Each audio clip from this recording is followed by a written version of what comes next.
La planta en Pedrola de ArcelorMittal Tailored Blancs Zaragoza ha abierto sus puertas al tejido industrial aragonés.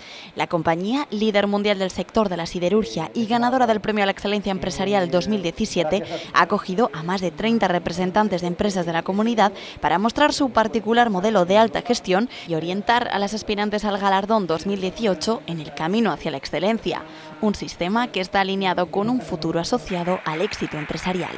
Es muy de agradecer contar no solamente con estas buenas prácticas, con estos buenos referentes, sino con el aliento que generan al mismo tiempo para que nuevas pymes, grandes empresas, se sumen a estos retos, que hagan sobre todo de la sostenibilidad, de la calidad, del liderazgo, valores que apunten hacia esa excelencia y que, como en el caso de ArcelorMittal, se preocupen tanto por el bienestar de la plantilla, se preocupen tanto por esos valores empresariales que queremos hacer bandera en nuestra comunidad. ArcelorMittal aplica un modelo basado en la eficiencia y la eficacia productiva, no solo en cantidad, sino en calidad.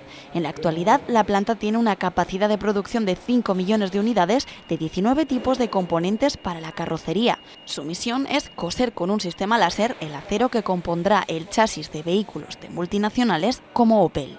Lo que hacemos es unir piezas de distintas calidades con una luz, con un láser que producimos aquí mismo, porque es la única tecnología que admite la embutición de las piezas. Cualquier otra tecnología de soldadura rompería. Una tecnología única que convierte a la compañía en líder en innovación. Ahí están, decenas de brazos robóticos por toda la planta. Aunque el verdadero engranaje de la excelencia es el equipo humano. 90 personas a las que continuamente se les estimula con actividades de desarrollo personal y motivación. Porque entre tanto metal, ese es el valor diferencial.